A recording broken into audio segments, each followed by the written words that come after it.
In this video, we are going to study about Green Revolution. With aid from Rockefeller Foundation, Norman Borlaug developed a high-yielding variety of wheat by crossing a Japanese variety with a Mexican variety. Rockefeller foundation की help से Norman Borlaug जो है एक developed करते हैं एक high yielding variety of wheat को, जो मतलब बहुत ज़्यादा आउटपुट देता है। हाई यील्डिंग का मतलब क्या कि जो आउटपुट ज़्यादा देता है, हाई देता है। तो एक जापानीज़ वैरायटी को क्रॉस कराते हैं मैक्सिकन वैरायटी से। ये एक ड्वार्फ वैरायटी है that could prevent stem losing and made machine use easy. During experiment it produced high yields. एक ड्वार्फ वैरायटी रहता है। ड्वार्फ का मतलब क्या है? जो शॉर्ट हाइट का रहता है, जो क्या करता है स्टेम लॉगिंग के प्रॉब्लम को सॉल्व करता है और मशीन के यूज़ को इजी बनाता है। एक्सपेरिमेंट के टाइम ये हाई यील्ड्स को प्रोड्यूस करता है।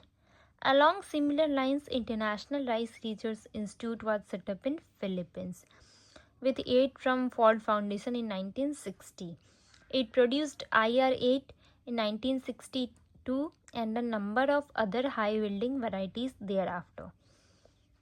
उसके बाद क्या होता है, एक्सपेरिमेंट में ये यील्ड को बहुत हाई यील्ड को प्रोड्यूस करता है। सिमिलर लाइंस पे इंटरनेशनल राइस इंस्टीट्यूट जो सेटअप किया गया था फिलीपींस से, वो भी फॉर्ड फाउंडेशन की हेल्प से 1960 में क्या करते हैं, एक IR8 को प्रोड्यूस करते हैं 1962 में, और एक number of high yielding varieties को इसके बाद प्रोड्यूस करते हैं। An important role was played by Gurdev Khush, a man of Indian origin. These high-yielding varieties, when cultivated over a large area with sufficiently high doses of input, produced excellent results. This changed the system of agriculture in the world, where the focus shifted to monoculture, use of modern inputs such as chemicals, machines, etc. This helped us in increasing the agriculture production and assured in green revolution. यहाँ पे गुरुदेव खुश जो है वो भी एक important role play करते हैं, जो कि इंडियन होते हैं। तो ये क्या करते हैं, हाई यील्डिंग वैरायटीज़ को जब एक लार्ज एरिया पे कल्टीवेट कराते हैं, जहाँ पे हाई डोजेज ऑफ इनपुट देते हैं, जो एक्सीलेंट रिजल्ट्स को प्रोड्यूस करता है। ये जो है एग्रीकल्चर के सिस्टम को क्या करता है, चेंज कर देता है, जहाँ पे फोकस जो है वो मोनोकल्चर पे शिफ्ट हो जाता है। मोनोकल्चर का मतलब क्या है कि एक सिंगल कल्चर को फॉलो करते हैं। वहाँ पे मॉडर्न इनपुट्स जैसे कि केमिकल्स, मशीन्स, ये सब को यूज़ किया जाता है। इसके कारण एग्रीकल्चर का प्रोडक्शन जो वो इंक्रीज़ करता है और ग्रीन रिवॉल्यूशन जो होता है वो सक्सेस होता है। Government of India started intensive agriculture development programme in 1960-61 and HYB development program 1966-67. These programs was taken with the following objectives. तो इंडियन गवर्नमेंट जो है वो इंटेंसिव एग्रीकल्चर डेवलपमेंट प्रोग्राम को स्टार्ट करती है 1960 में और 61 में, जहाँ पे HYB डेवलपमेंट प्रोग्राम होता है 1966 और 67 में। ये जो प्रोग्राम्स होता है इसका कुछ ऑब्जेक्टिव्स होता है। To solve the problem of hunger, जो भूख की जो दिक्कत होती है, बहुत लोग जो भूख से मरते हैं, उसके प्रॉब्लम को क्या करने के लिए, सॉल्व करने के लिए। To make India self sufficient in food grain production, और इंडिया को सेल्फ सफिशिएंट बनाने के लिए फूड ग्रेन प्रोडक्शन में, ये भी जो इनका ऑब्जेक्टिव रहता है।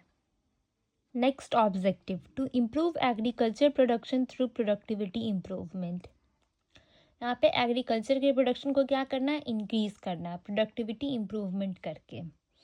To develop agriculture infrastructure with forward and backward linkage. तो यहाँ पे एग्रीकल्चर के इंफ्रास्ट्रक्चर को क्या करना है, डेवलप करना है। फॉरवर्ड एंड बैकवर्ड लिंकेज का मतलब क्या है, बैकवर्ड लिंकेज में जैसे कि सीड्स हो गए, फर्टिलाइजर्स हो गए, पेस्टिसाइड्स हो गए, उसको क्या करना है, बेटर करना है। फॉरवर्ड लिंकेज जैसे कि मार्केट हो गया हमारा, वेयर हाउसिंग हो गया, तो यहाँ पे क्या करना है, एग्रीकल्चर के इंफ्रास्ट्रक्चर को डेवलप करना है with forward and backward linkage. Next objective, to shift the focus back to the food crops. हम लोग को क्या करना है कि फोकस वापस से किस पे शिफ्ट करना है, फूड क्रॉप्स पे शिफ्ट करना है। अब नेक्स्ट आता है, with limited resources and urgency to deliver the programmes were taken up in few better developed agriculture regions of India. तो यहाँ पे लिमिटेड रिसोर्सेज के साथ और जो भी मतलब प्रोग्राम्स को डिलीवर करने का अर्जेंसी के साथ कुछ few better develop agriculture regions को लिया गया. This areas had the potential to give results in minimum possible time. और वैसे एरिया को चूज़ किया गया जिनके पास पोटेंशियल है कि वो मिनिमम पॉसिबल टाइम्स में रिजल्ट दे सके. This was part of deliberate imbalanced based approach with an anticipation of trickle down effect. यहाँ पे एक किसका पार्ट होता है, डेलिब्रेट इम्बैलेंस्ड बेस्ड अप्रोच का पार्ट होता है जहाँ पे एंटिसिपेशन देता है ट्रिकल डाउन इफेक्ट के साथ. So while Punjab, Haryana, western UP, coastal Andhra Pradesh and Kaveri basin in Tamil Nadu were chosen for the implementation of program. So these were the areas that were chosen for the implementation of the program. The areas were Punjab, Haryana, Western UP, Coastal Andhra and Kaveri Basin in Tamil Nadu. Much of eastern India was bypassed despite fertile soil and a favorable climate. तो eastern India को ignore कर दिया गया, fertile soil होने के बाद भी, favourable climate होने के बाद भी. और साउथ जैसे कि पंजाब हरियाणा को चूज़ किया गया, नॉर्थ के पार्ट को, आंध्रा कावेरी को चूज़ किया गया, साउथ इंडिया के पार्ट को, लेकिन ईस्टर्न इंडिया को उतना चूज़ नहीं किया गया. After effects of green revolution. अब ग्रीन रिवॉल्यूशन के क्या इफेक्ट्स थे? From ship to mouth economy to net exporter of food grains, India showed a rapid transition. तो इंडिया जो था हमारा शिप टू माउथ इकनॉमी, मतलब ऐसा इकनॉमी था जो डिपेंड करता था अपने इम्पोर्ट्स पे. शिप से माउथ मतलब जैसे ही इम्पोर्ट हुआ वैसे ही लोगों के पास चला गया. उससे वो किस में चेंज हुआ? Net exporter of food grains. तो फूड ग्रेन्स में के एक्सपोर्टर में वो चेंज हो गया. तो इंडिया जो एक रैपिड ट्रांजिशन दिखाया. नेक्स्ट है बुल्लॉक कैपिटलिस्ट रुडोल्फ. यही बोलते हैं, रुडोल्फ जो होते हैं वो बुल्लॉक कैपिटलिस्ट बोलते हैं, जहाँ पे फार्मर्स जो है वो एग्रीकल्चर से रिच बनते हैं. Here we can see the data in 1960 to 61 and in 2023-24. In 1960-61, 82 million ton. In 2023-4, 333 million ton. So more than 4 times. 1960s 44 crore, 23-24 142 crore, 3.2 times. In terms of rice production, 35 million ton. In 2023-24 137 million ton rice. 11 million ton in 1960-61, in 2023-24, 113 million ton. It more than 10 times. And here we can see that the proportion of nitrogen, phosphorus and potassium 4:2:1. So some of the adverse effect we are going to see. Groundwater contamination. Anthropogenic, caused by human. Geogenic, arsenic contamination. Soil salinization, thick layer of salt in field. Punjab used to have high per capita income. तो यहाँ पे क्या होता है, field में क्या होता है, थिक लेयर ऑफ सॉल्ट जो है वो जमा हो जाता है, जिसके कारण सॉइल जो वो सैलिनाइजेशन हो जाता है. पंजाब के पास हाई पर कैपिटा इनकम था. Green revolution was mainly for wheat and rice. तो ग्रीन रिवॉल्यूशन मेनली किसके लिए था? तो एक पर्टिकुलर कल्चर के लिए था ना, हमें पता था ना, मोनोकल्चर था वो, तो वीट और राइस के लिए था. तो हम लोग देख सकते हैं यहाँ पे 1970-71, 2007-8, 2023-24 pulses 12 million ton. In 2007-8 14 million ton. 2023-24 24 million ton. So we can say that there was 2 times increase of pulses production. Mustard, pulses, rice, self-pollinating in nature. तो हमारे जो कुछ कुछ ऐसे फूड क्रॉप्स होते हैं जो क्या होते हैं, सेल्फ पॉलिनेटिंग इन नेचर होते हैं, जैसे कि मस्टर्ड है, पल्सेस है और राइस है। So here is a data. Punjab 1966-67 and 2023-24। 1966-67 3 lakh hectare में राइस को कल्टीवेट किया जाता था और 2023-24 में 32 लाख हेक्टेयर पे राइस को कल्टीवेट किया जाता था। तो यहाँ पे क्या होता है, 10 टाइम्स जो है वो एरिया का क्या हो रहा है, इंक्रीज हो रहा है राइस में। जबकि मेज़ का जो प्रोडक्शन था वो 1967 में और 66 में 10% था, 2023-24 में लेस देन 1.9% था। Critical evaluation. The production of food grains in the country has increased significantly after the Green Revolution. From 82 million ton in 1960-61, it increased from 333 million ton in 2023-24. The production of rice and wheat has increased from 35 million ton and 11 million ton to 137 million ton and 113 million ton respectively between 1960 and 2023. This increase is despite no significant increase in the areas under cultivation and can be largely attributed to productivity enhancement. From being a net importer of food grains, we are now a major exporter of wheat and largest exporter of rice. यहाँ पे क्या कहना चाह रहा है कि जो food grains का जो प्रोडक्शन है कंट्री में वो सिग्निफिकेंटली इंक्रीज़ किया ग्रीन रिवॉल्यूशन के बाद। 1960-61 में 82 मिलियन टन था, जबकि 2023-24 में 333 मिलियन टन हो गया, मोर देन 4 टाइम्स। और राइस और व्हीट का जो प्रोडक्शन है वो भी इंक्रीज़ किया। राइस का प्रोडक्शन 35 मिलियन टन से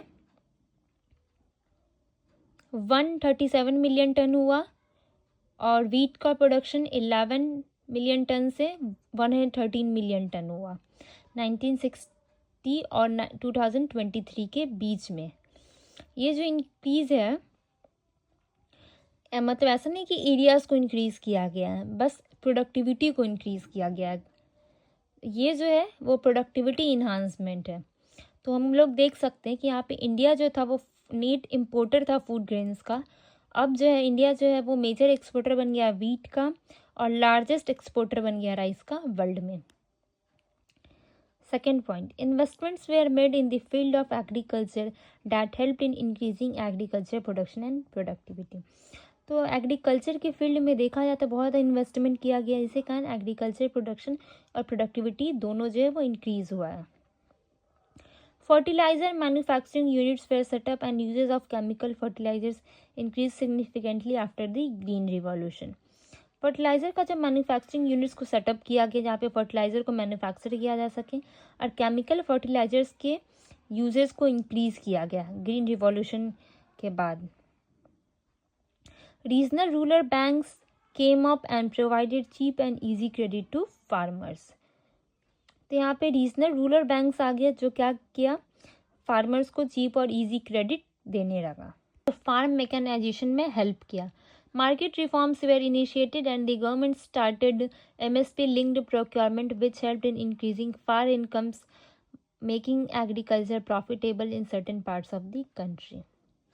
तो मार्केट रिफॉर्म्स इनिशिएट किया गया, गवर्नमेंट से MSP लिंक्ड प्रोक्योरमेंट स्टार्ट किया जिसके कारण फार्म इनकम्स इंक्रीज होने लगा, जिससे कि एग्रीकल्चर जो है वो प्रॉफिटेबल बनने लगा कंट्री के कुछ सर्टेन पार्ट्स में। Although a number of benefits can be traced to practices that were started during the Green Revolution, but a number of problems are also attributed to these practices.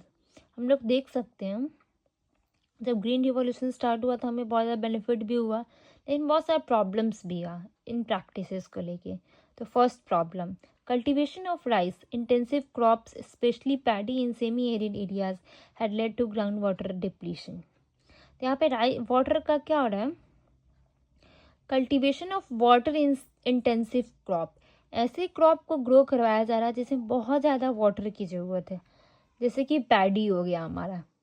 Paddy का हिंदी क्या होता है, धान, जैसे चावल हम बोलते हैं। तो यहाँ पे क्या है कि जो चावल होता है वो एक वाटर इंटेंसिव क्रॉप होता है, राइस। इसके कारण ग्राउंड वाटर बहुत ज़्यादा डिप्लीट होने लगा, कम होने लगा, उसका जो लेयर है ग्राउंड वाटर का वो कम होने लगा। Water table Punjab, Haryana, western UP और दिल्ली में एक बहुत ही अलार्मिंग रेट से क्या होने लगा, डाउन जाने लगा। Overuse of chemical and water has harmed the soil health. Large tracts of agriculture land have turned saline, making them unfit for cultivation. Overuse of water and chemical is also considered as a major reason behind groundwater contamination. तो यहाँ पे chemicals का over use किया जाने लगा और water का over use हुआ था, ग्राउंड वाटर डिप्लीशन हो गया। ओवर यूज़ ऑफ केमिकल्स हुआ जिसके कारण सॉइल का हेल्थ ख़राब हो गया पूरा। एग्रीकल्चर का जो बहुत बड़ा बड़ा जो लार्ज ट्रैक्ट था वो सैलाइन हो गया, और जो मतलब एग्रीकल्चर के लिए फिट नहीं है, अनफिट है। Over use of water and chemicals जो है एक मेजर रीज़न है ग्राउंड वाटर कंटामिनेशन का। केमिकल जो है वो परकोलेट करके नीचे ग्राउंड वाटर तक चला के, इसे कारण ग्राउंड वाटर क्या हो गया, कंटामिनेशन हो गया। Excessive focus on HYV and indiscriminated use of pesticide has resulted in biodiversity loss. High yielding varieties पे बहुत ज़्यादा फोकस किया गया और पेस्टिसाइड का इनडिस्क्रिमिनेट यूज़ मतलब ओवर एक्सेसिव यूज़ किया गया, इसे कारण बायोडाइवर्सिटी लॉस हो गया। Green revolution did not bring equal benefits for all the crops. It was largely a revolution for rice and wheat. As we all know that green revolution जो एक मतलब सारे क्रॉप्स के लिए इक्वल बेनिफिट नहीं लाया। ये मेनली जो रिवॉल्यूशन था वो राइस एंड वीट के लिए था, मोनोकल्चर था ये। तो ये जो क्रॉप्स का जब प्रोडक्शन हुआ वो तो इंक्रीज़ हुआ, लेकिन पल्सेस, मिलेट, ऑयल सीड ये सब कॉम्प्रोमाइज़ हो गया, इनके कॉस्ट पे ये क्या हुआ है, इंक्रीज़ हुआ है।